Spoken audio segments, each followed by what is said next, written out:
Thank you for joining us on the Media Connection. We're here in St. Louis City at Friendly Temple, where the funeral of Michael Brown has attracted worldwide attention. As you can see, there's press lined up all across the street, all down the sidewalks, and people are coming into the church, a succession of people, family, close friends, and the church is now filled to capacity, and it happened very early, starting very early this morning, but people's hearts are touched around the world. And this is a case that has touched not only the city of St. Louis, but everywhere where people feel they've been brutalized by police and not been heard. So we'll talk to those attending this funeral and get the sentiments of the people and what they hope will happen as a result of all this attention, and also what will happen that will change conditions that led to the death of Michael Brown. Cocktail burns on the ground. You go back down to the QT, you look at the ground. You got burns on the ground. Where the Molotov cocktail burns on the ground? We're not shooting at the police. We are filming the police. And that's what they don't want. They done violated the First Amendment by chasing off the reporters. They violating our amendments. And I am from St. Louis, and my daughter and granddaughter live in the apartments. So I have a special interest for Michelle Obama to come down here and help save my daughter's sons from being killed by the Ferguson police and St. Louis police. We're getting sick and tired of it. No more tamper with evidence. My name is Dan Clinton, otherwise known as, by my faith, Abdullah Rahim. Abdullah Rahim. A-B-D-U-L-L-A-H. Rahim, R-A-H-I-M. That is my religious name. My birth given name is Dan Clinton, D-A-N-C-L-I-N-T-O-N. Thank you very much. And as you can see, there's a succession of people. This is such high interest all across the world. Media from everywhere is here. And so we're going to talk to some of those who are attending this event today. Can you give us your name and tell us what brought you out here today? My name is Darrell Smith, and what brought me out here today was a loss of my brother who was shot, critically dead, here in the same vicinity by a police officer here. So I'm kind of here in support. Has your family gotten justice for that situation, or what is the state of that right now? No, that happened back in 1972, where the coroner ruled an open verdict and kind of left things in the mayhem for the family, but we didn't have the proper support and the proper legal avenues to pursue to get the situation remedied in a manner such as this. Well, the case of Michael Brown has called attention to a lot of those cases, such as what your family endured.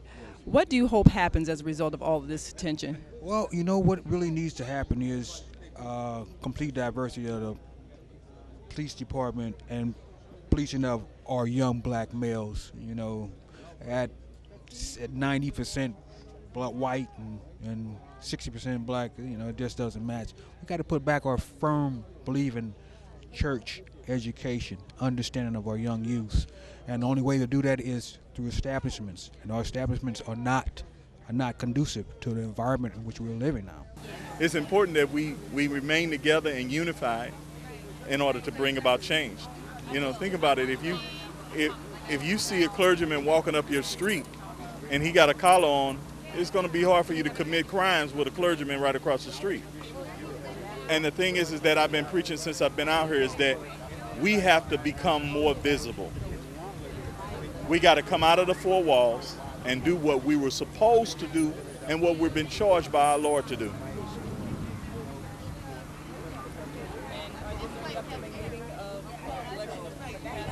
We're trying to organize a meeting at present, and I'm trying to get it with both the police as well as us as clergymen, so we could be able to help our community and reach out to these young people that's already in the penal system, but also those that are on the street that's on their way to the penal system. My name is Tia Wells, Alderman of Ward 1. Tia, don't leave. Don't leave. Huh? Yeah, my name is Tilwuana, and my last name is Wells. We've been talking to people that have said, well, we need to get in there. Is there anybody, any other aldermen that are just to run or considering running? Actually, yeah, we're going to make Angie run. She stay in Ferguson. She need to run for mayor. So we're going to pump her up and stand behind her and make her run. And I'm just I think we need to have some sisterhood and some people of color in that position. Yeah. Okay. What is she? An activist? Yeah, she's a mom.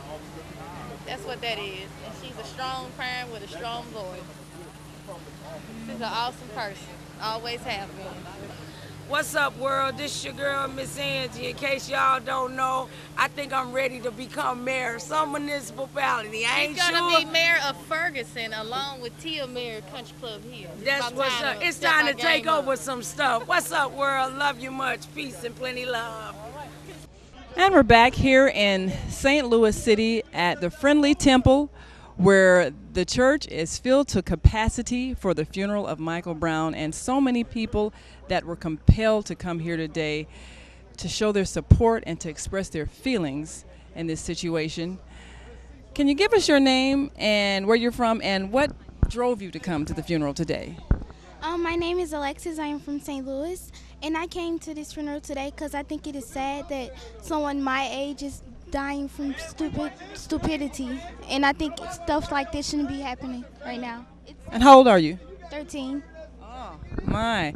So how has this affected you and those of your generation, seeing someone young cut down? Does it make you feel fearful about your own future?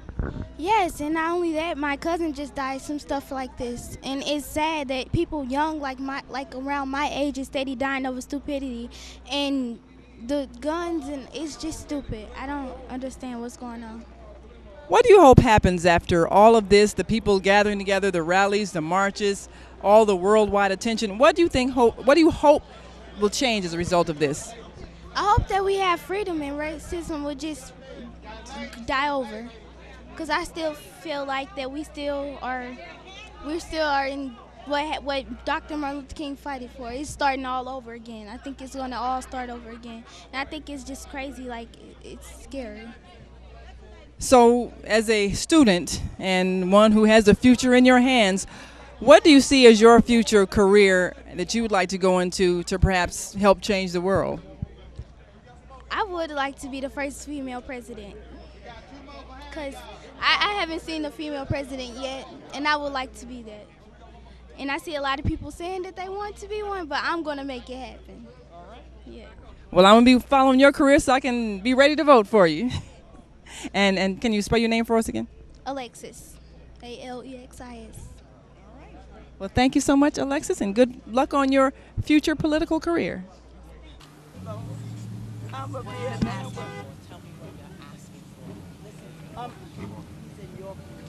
I'm asking for a chance. Give us a chance. Don't look at me and tell me that I'm something that's not worth living. Are we living in the right place, or do we need to change our mistakes? Everybody needs to vote. I want you to do. I want you to get your ass clear. I'm asking for a chance to be seen and heard. That's all. That's all. And that way you don't get upset. They won't ignore you. Okay. Just ask for what you want. Can you hear me, Mama? I can hear you, sir. You gotta do something. We gotta do something. No, we can pray, but then we gotta take action. It's important that we as clergymen and we as leaders be more visible. Before somebody gets It's killed. heard. Yes, because if we're not visible, then we can't hold our leaders that's in the power of the law accountable. I think I'm mad at y'all. I think I'm mad at y'all. I think I am. I think I am because I'm mad at myself. I am mad at y'all. Sometimes we hate you, but we have an opportunity. That's not We can't keep picking something up and setting it down. We gotta continue. We gotta continue. Can you come to the town hall meeting? Will you come to the town 6 o'clock? I'll be there. We're gonna roll up. Okay. Alderwoman. I lost my alderman, but I gained 2 ministers. We ain't doing no pictures. This is not no media opportunity. I love it. Gentleman said earlier about the phone system. That's true. Yeah. I used to work as an administrator here at all the Jennings, Bell Ridge, they all. I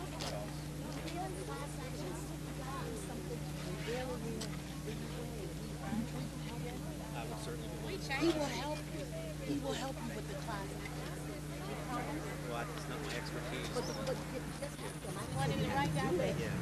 Yeah. Just help them get what they need. Because you gotta meet people where they are. They're in the courtroom. You need to I love you. Thanks, Abana. you don't put your hand up. He's gonna help you. Thank you. Get his information.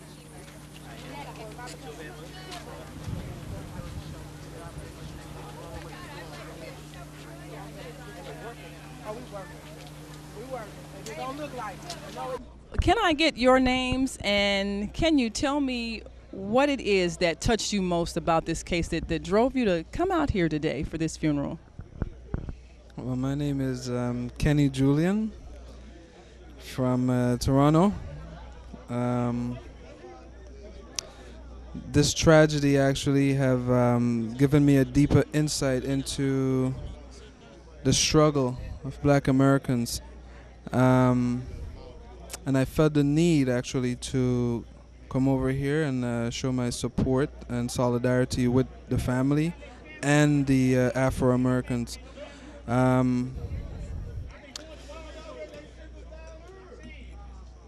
The way this have touched me is that his tender age, 18, right? I myself grew up, just like these other youths, right? Been through my period, hanging out and these things, and actually I grew up in the Caribbean, right? Grenada, right? Have you all had any kind of incidences of police conflict with the residents there when you grew up? Not in the same way, but police treatment is similar or a little bit more rough there. But you rarely hear of killings and stuff by the police, right? It's a very small place, but I can relate, right? Because I myself have experienced certain things with the police as a youth, right? Being mistreated, right? So,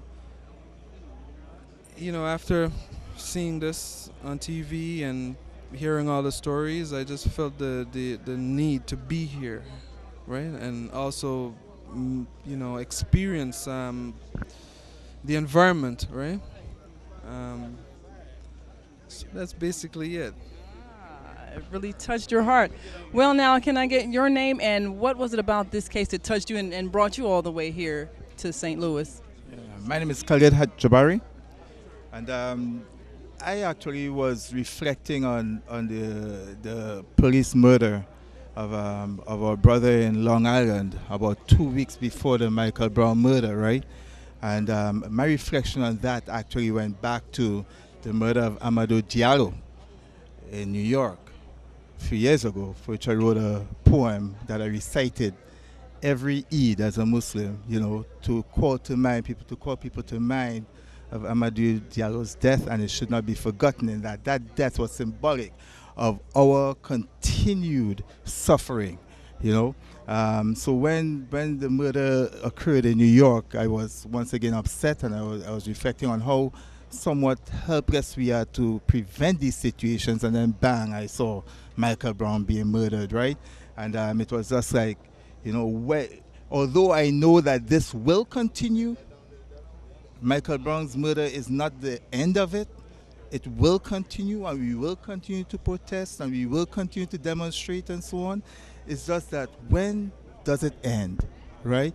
And I saw the brothers and sisters out in the street, and I recalled Dr. King's statement that our last resort, our last soapbox is being on the street. People say, oh, get off the street, and wait for things to happen, but we need to be on the street, right? Because no one's hearing us. No one's hearing us, and it's just a continued injustice, right? And personally, I will not be surprised, right, if that police officer gets off, right? As a matter of fact, right now, I just learned $400,000 has already been donated to his cause,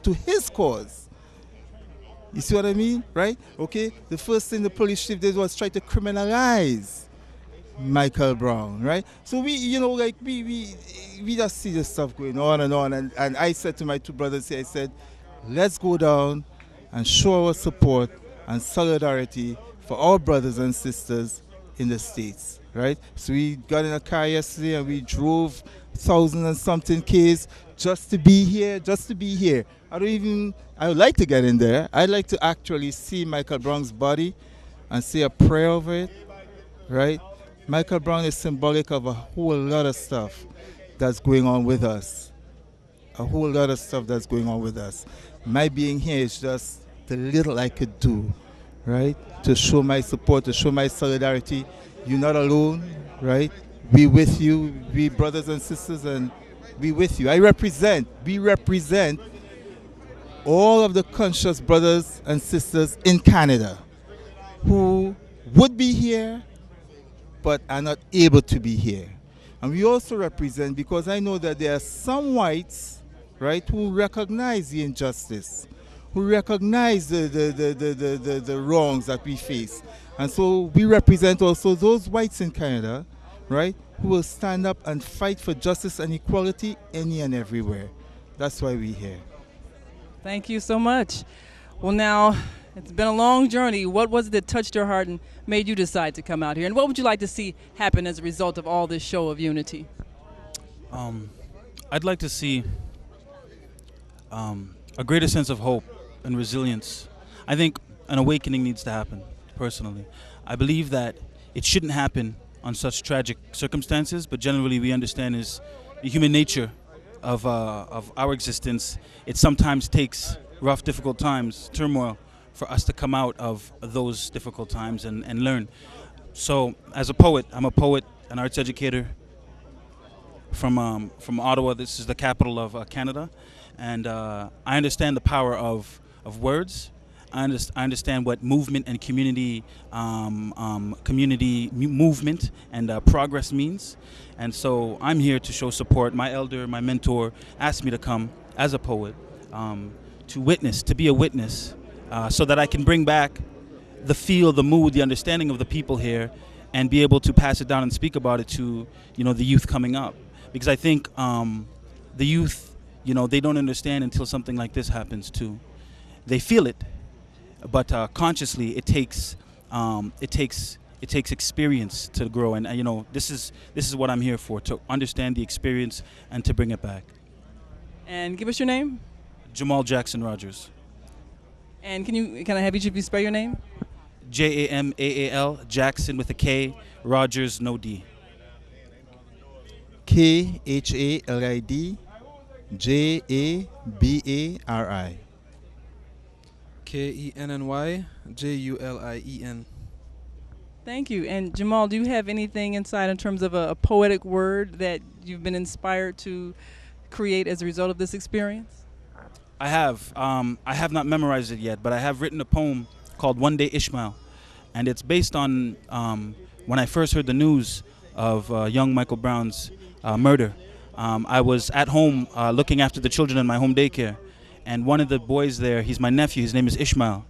And he's a young black boy, and he's so sweet. And on the screen of my computer as I was reading the article was the image of Michael Brown. And he came to me and he wanted to see what I was doing on my computer. And I had to close the screen, and it came to me as I was watching him play with the other children that Michael Brown could have been my nephew. And so I wrote the poem as if, how would I speak to my nephew so that he doesn't have to feel like this is his future, right? Feel like he has to succumb to this type of tragic future. And, so I wrote the poem called One Day Ishmael. And I was hoping to somehow share it at one point, but we'll see. Well, we certainly do appreciate your artistry, and if ever you, any point today, feel like you have it in mind, you'd like to speak it before our audience, we'll be glad to share it with them. All right. And thank you all for coming here and showing your solidarity. Hi, how you doing? To totally support and to come down if they can't come down here, to find some way to get on social media and let their voices be heard, and let the Brown family know that, and every other parent across America that has gone through a situation like this where they've lost their child, or their child has been brutalized by police, or if something injustice has happened to them through our judicial system.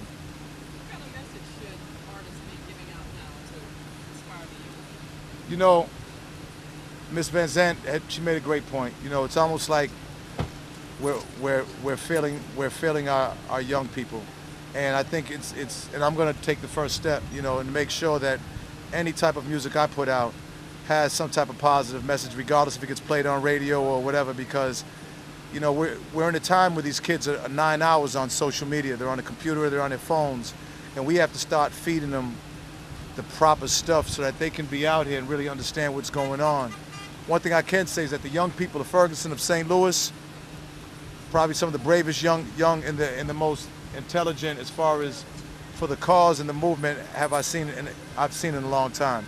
And, you know, I get goosebumps talking about it, you know, because at the end of the day, we've been detached from the civil rights movement in the 60s, and these generations just don't know what it was like. That, you know, they was getting hosed down and beat up just to go to the bathroom in the same bathrooms. And here 40 years later, Mike Brown got shot 6 times, and it just goes to show you it hasn't been no progress. And the only one that's going to change, if anybody's going to change it, it's going to be us. You know, I understand about we have to vote, and we have to hold our leaders accountable all the way up to the top.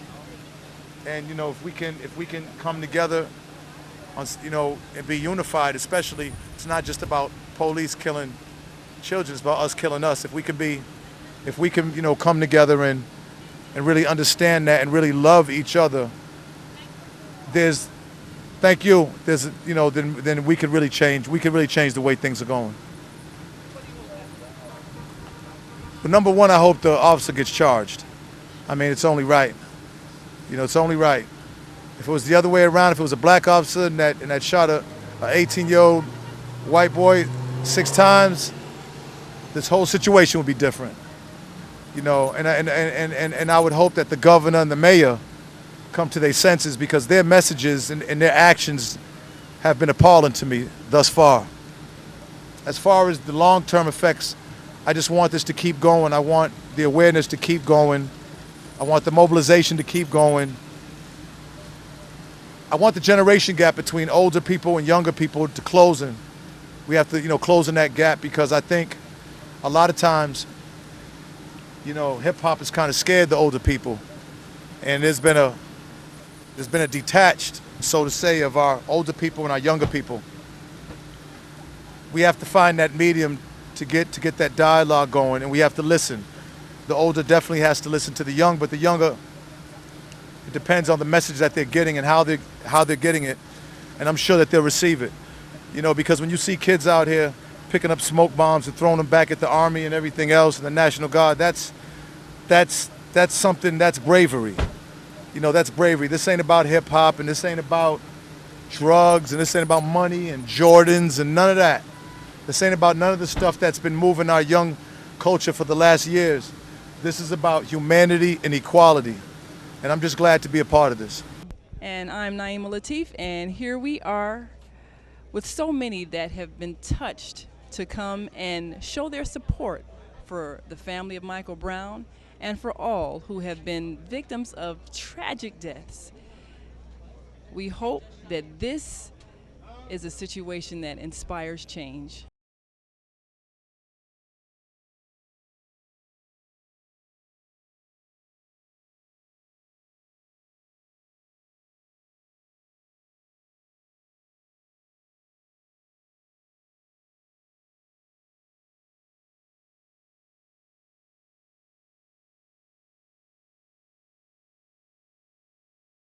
We, the women, have the power to end all violence everywhere we live, and it's time we use our power.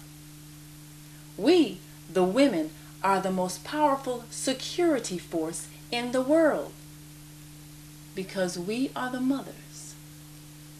Every soul that comes to this earth comes through us, and when we do our jobs well, then the place where we live is safe and peaceful. But when we don't do our jobs well, then our children become people who hurt people. And this is something we have the power to correct. We, the mothers, have the job of teaching our children the one universal truth, that we are all one family, children of our Creator, and all entitled to a share of what our Creator has given all of us for free. The air, the water, the earth in which grows our food and plants we use for our homes and our clothing. All of us have a right to share that which we have all been given. And when we teach this to our children, we're teaching them the love from our Creator. And this is the greatest power that we have. When we instill love in our children, then they will not harm others, and the place where we live is safe. But when we allow our children to be taught wrong ideas, such as the person who looks different than them, or speaks a different language than them, or has a different skin color, or hair texture, or clothing style, or lives in another part of the world, or talks to our Creator differently than them, is not worthy of the same respect and not worthy of their share in what our Creator has given us all, then our children become people that hurt people. And so we must help those mothers who did not understand how to teach their children the one universal truth that we all must know in order for our world to be safe. We must help them by demonstrating how to love.